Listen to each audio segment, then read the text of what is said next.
Hi friends, welcome to Zion Info. நம்ம வாழ்க்கையில் நம்மளை சுற்றி நடக்கிற நிறைய அதிசயமான விஷயங்களை நம்ம பார்த்துருக்கோம். இன்றைக்கி ஸ்பேஸில் நடக்கிற நிறைய அன்னோன் ஃபேக்ட்ஸை நம்ம தெரிஞ்சுக்க போகிறோம். வீடியோக்குள்ளே போகலாம்.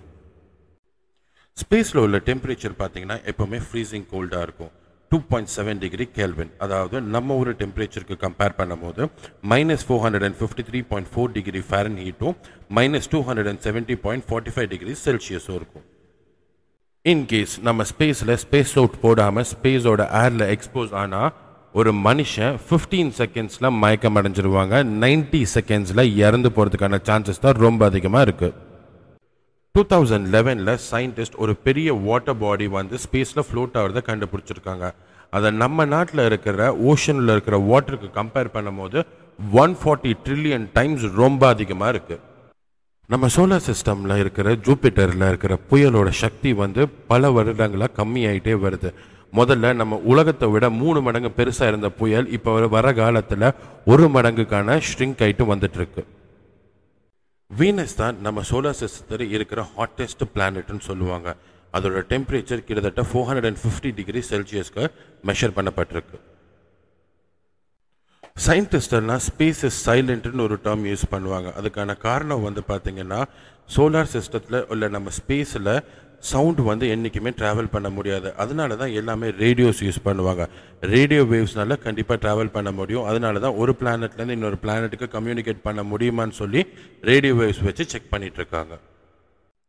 சயின்டிஸ்ட் எல்லாமே நம்ம சூரியனை ஒரு ஆவரேஜ் சைஸ்டு ஸ்டாராக கன்சிடர் பண்ணுறாங்க. ஆனால் இந்த சூரியனுக்குள்ளார 10 லட்சம் டைம்ஸ் பெருசான ஒரு பூமியை உள்ளடக்க முடியும். பல நூற்றாண்டுகளாக நம்ம சோலார் சிஸ்டத்தில் ஏர்த்தில் மட்டும்தான் தண்ணி இருக்குன்னு நம்ம நினச்சிட்டு இருந்தோம். ஆனால் இடைப்பட்ட காலத்தில் மார்ஸ்லையும் ரன்னிங் வாட்டர் இருக்குன்றத சயின்டிஸ்ட் கண்டுபிடிச்சிருக்காங்க. அப்ராக்சிமேட்டாக 4.5 பில்லியன் வருஷத்துக்கு முன்னாடி நம்ம சோலார் சிஸ்டம் உருவாக்கப்பட்டது. இதோட மிச்சம் தான் காமெட்ஸ், அதாவது வால் நட்சத்திரம்னு சொல்லுவாங்க. மண், ஐஸு, கார்பன் டை ஆக்சைடு இதெல்லாம் சேர்ந்தது தான் ஒரு வால் நட்சத்திரமாக உருவாகும்.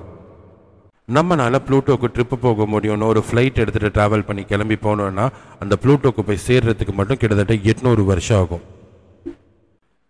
ஸ்பேஸ் ஜங்க்குங்கிறது ஒரு மேன்மேட் ஆப்ஜெக்ட். அதாவது நம்ம சயின்டிஸ்ட் எல்லாம் இன்டர்நேஷ்னல் ஸ்பேஸ் ஸ்டேஷன் கட்டும் போது இல்லை ராக்கெட்டோட வேஸ்ட் மெட்டீரியல்ஸ் எல்லாமே ஸ்பேஸ்லேயே விட்டுட்டு வந்துடுவாங்க. அதாவது அதை திருப்பி கொண்டு வந்தால் அதோட காஸ்ட் ரொம்ப பெருசாகும். ஸோ அங்கே இருக்கிற வேஸ்ட் எல்லாத்தையும் ஸ்பேஸ்லேயே விட்டுட்டு வந்துடுவாங்க.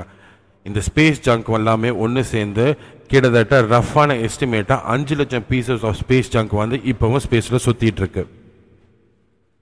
மனுஷங்களுக்கு தெரிஞ்சதுலேயே அஸ்ட்ராய்டில் இருக்கிற ஒரு ஹையஸ்ட் மவுண்டனோட பேர் வெஸ்டா. அதாவது அந்த மவுண்டன் கிட்டத்தட்ட 22 கிலோமீட்டர் ஹைட்டில் இருக்குது. நம்ம மவுண்ட் எவரெஸ்ட்டை விட அது 3 மடங்கு பெருசானது. சன்செட், அதாவது சூரியன் மறையிறது மட்டும் மார்ஸ்ல ப்ளூ கலரில் தெரியும்.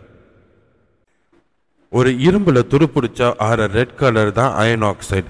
இது மார்ஸ்ல நிறைய இருக்கிறதுனால மார்ஸ் ரெட் கலராக இருக்கும். இதை ரெட் பிளானட்னும் எல்லாரும் கூப்பிடுவாங்க. மெர்க்குரியில் டெம்பரேச்சர் ரொம்ப வேரி ஆகும். அதாவது -200 டிகிரி ஃபாரன்ஹீட்டாக நைட்டு கோல்டாகவும் மார்னிங்கில் 800 டிகிரி ஃபாரன்ஹீட்டான சூடான கிளைமேட்டாகவும் மெர்க்குரியில் இருக்கும். ஜூபிட்டர் தான் நம்ம சோலார் சிஸ்டத்தில் இருக்கிற லார்ஜஸ்ட் பிளானட். மீதி இருக்கிற 7 பிளானட்டையும் நம்ம ஜூபிட்டருக்குள்ளே ஆக்கியபை பண்ணணும்னா இன்னொரு 30% ஸ்பேஸ் ஃப்ரீயாகவே இருக்கும். இந்த வீடியோ கண்டென்ட் உங்களுக்கு பிடிச்சிருக்குன்னு நாங்கள் நம்புகிறோம். இந்த மாதிரி நிறைய அப்டேட்ஸ் வேணும்னா ஜியான் சேனலை சப்ஸ்கிரைப் பண்ணிக்கோங்க. முடிஞ்ச இந்த வீடியோவை உங்களுக்கு தெரிஞ்ச ஃப்ரெண்ட்ஸ் கிட்ட ஷேர் பண்ணுங்கள். ரெகுலர் அப்டேட்ஸ்க்கு பெல் பட்டனை கிளிக் பண்ணிக்கோங்க. தேங்க்யூ.